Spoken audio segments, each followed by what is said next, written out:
Hello, families. This is the first of probably a couple quick introductions to the functionality of BrightSpace and how to navigate it as a parent or as a child. So this is what BrightSpace looks like when you come in. I'm actually going to view it as a student so you can see what it actually looks like. And these are some features on the top. And the first part you really want to become familiar with are our Google Slides. So these things that are on the left here, this is the features that your child will be using independently.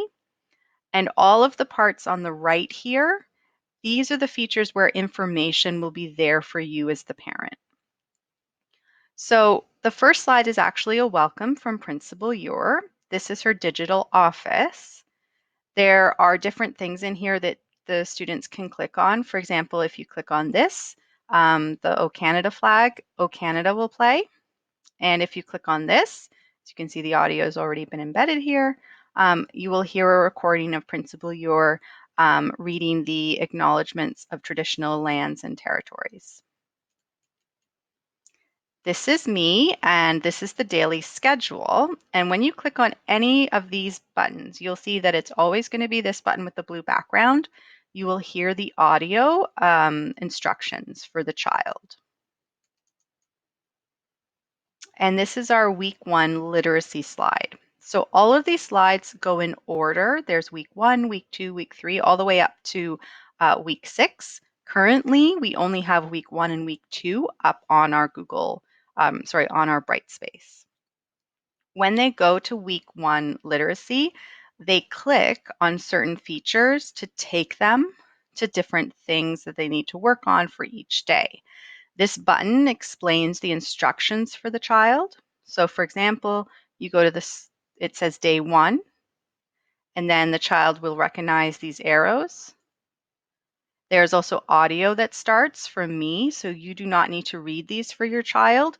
An audio will come up telling them what to do.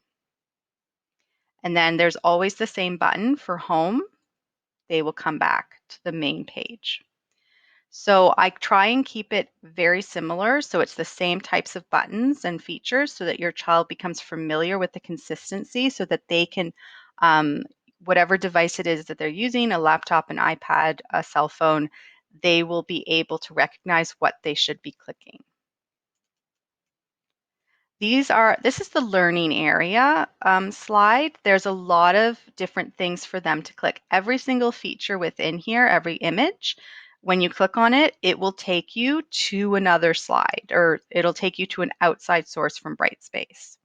So you'll have to teach your child when they click on something and it takes them to another website, how they need to close it to return to the original BrightSpace page. This is our week 1 story time. Same thing for each day of the week. They can choose a different story to listen to. And again, the same button for instructions for the child. This is our week 1 math area.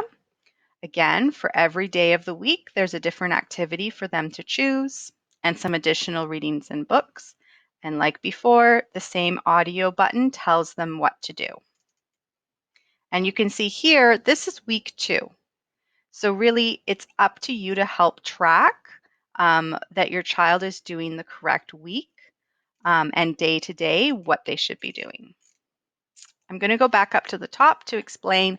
Here is where you will find all of the videos that explain different features of the BrightSpace. So this one was the first one that you're watching is the tour of the BrightSpace. There will be additional videos as I make them.